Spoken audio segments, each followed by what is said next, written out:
Hey guys, it's Brendon here. I'm a registered physiotherapist based out of Vancouver, British Columbia, and welcome to the Run Lab. So here at the Run Lab, we hope to provide an informative and up-to-date source of information about all things to do with running, whether it's breakdown of running mechanics, running shoe reviews, or strength and conditioning specific to runners. We're going to hope to bring it all for you in the upcoming weeks. But today we have a really interesting topic. Today we're going to be talking about running mechanics.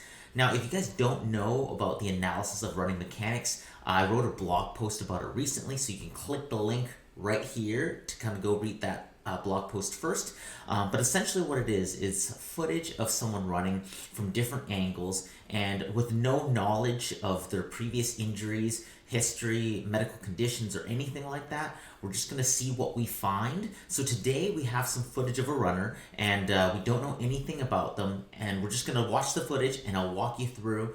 If you need to pause at any time to kind of scroll on back to relook at things, totally feel free to do that, but I will be pausing and zooming in at different times. And again, I don't know this person and I don't have any information about them whatsoever. So let's dive right in. We'll see what we find. Alright guys, so here we have some footage of a runner, and basically during a running analysis, what we're going to do is we're going to be looking at the running from the back, from the front, and from the sides. And so typically for running analysis, I like to take a look at it without knowing anything about the runner beforehand, because I don't want to have any preconceived notions of what I should find. So we're going to go into this blind, we're just going to see what we find, and then we'll break it down a little bit later. Okay, so if you need to scroll on back and freeze frame it at any point, feel free to do so, but I will be stopping it, pausing it, slowing it down, and zooming in to kind of point out what I'm seeing. All right, let's dive right in. So here we're going to look at him running from the back to the front first. So we'll play that through. So we'll slow it down. And right away I see something, so I'm going to repeat that a little bit. Right, that inside force that you see at the right ankle. Let's zoom in. Right, so as you see him land and weight shift onto the right foot, you can see that there's a what we call medial force just pushing the ankle inwards, forcing the ankle into eversion, and basically what that does is it puts a lot of strain on the inside of the ankle. Now that's not typically how you sprain your ankle, but it's still a possibility that, say, if you were to walk off a curb without noticing it, or you stepped in a pothole, the force may be strong enough to actually sprain the inside of your ankle. So it's something that might not show up for slower runs, but again, it's just what we notice. So let's take a look at the other parts of his running, and we'll see if this is found elsewhere as well. Fun little side note. His left shoe there shows a lot of wear on the outside. You can see that the Under Armour logo is like completely gone on that back side of the heel. So whereas the other grooves in the traction and grip are still pretty visible. So that looks like a lot of uneven wear actually. So he might actually be a really, really strong heel striker. So from the front, let's slow it down. Okay, so you can see the same thing in the right foot there. So let's repeat it a little bit. Right, so that sudden jolt, you can still see that shift. Right, so as soon as he puts his foot down, it shifts inwards again. Let's take a look at the left-hand side. So he's running slow motion again. Look at the left foot. Not too much there, though. Let's slow it down and zoom in. So that's the point of initial contact, and it looks pretty stable. It's the ankle. So the ankle is shifting forward as he puts weight on it, but it's not having that same inside jolt. So that's already a side-to-side difference. And I would say that there might be a clinical concern if it's, even though it's asymptomatic, if it's asymmetrical, that's usually something I want to take a look at. But if he had that same jolt on both sides and maybe he has had a long history of running, I might not be as concerned about it. So let's take a look at the side view. So slow it down a little bit there. So right initial contact.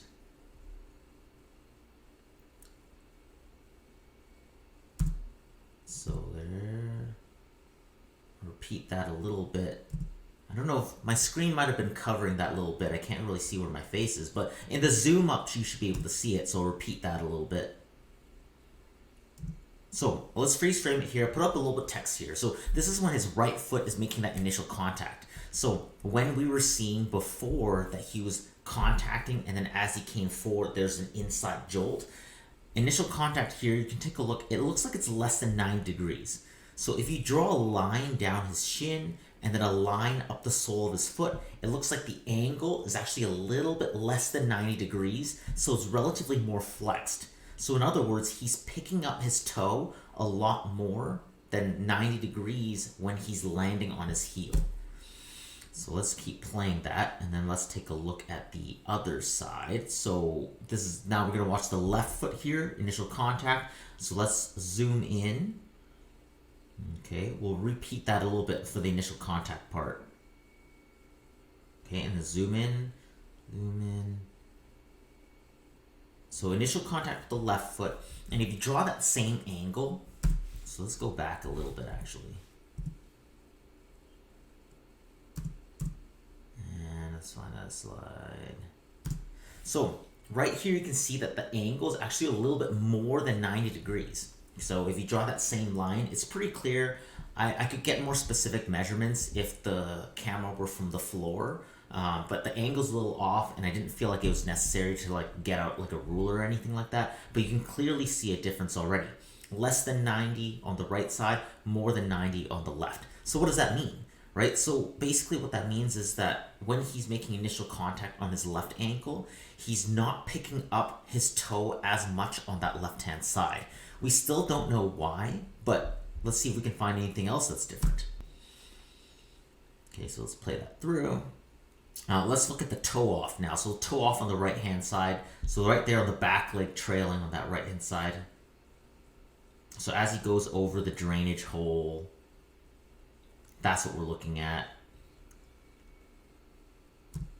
And okay, so here, relatively more flexed. I mean, I'd say that that might be like close to 90 degrees. It's fairly close though. I mean, it depends on kind of exactly how you measure, but it looks pretty spot on that his ankle is at 90 degrees when he's toeing off on the right-hand side. But let's compare that with what we find on the left-hand side.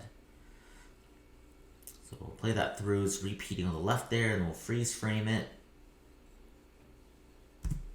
So relatively more extended, right? His toe is still on the ground there, same thing, but as he pushes off, it's a little bit more extended, so it's a little bit greater than that 90 degrees. It's not as obvious as when he was making initial contact with the heel, but you have a similar pattern here where whenever the ankle is around that 90 degrees, the right ankle tends to want to be more bent, whereas the left ankle is more straight. Okay, so a couple reasons why. Let's see if we have any more footage here.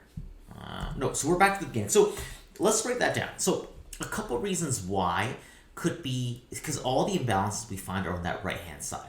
So it could be that there's a previous injury on that right-hand side, and either you learn through biomechanics to sort of like ease up on that side, because usually when you sprain an ankle, you're going to inversion sprain. So when you point your toe downwards, so you can do this at home right now. If you point your toe, what you're going to find is that it stretches the outside of your ankle a little bit more, and that's going to be the same mechanism that most people sprain. So if you sprained your ankle a lot, you might learn to try and pick your toe up a little bit more when you run to avoid potentially catching your toe, folding over, and spraining your ankle. So the first alternative, I guess, would be that he's learned to run a certain way to try to prevent injuring that right ankle again.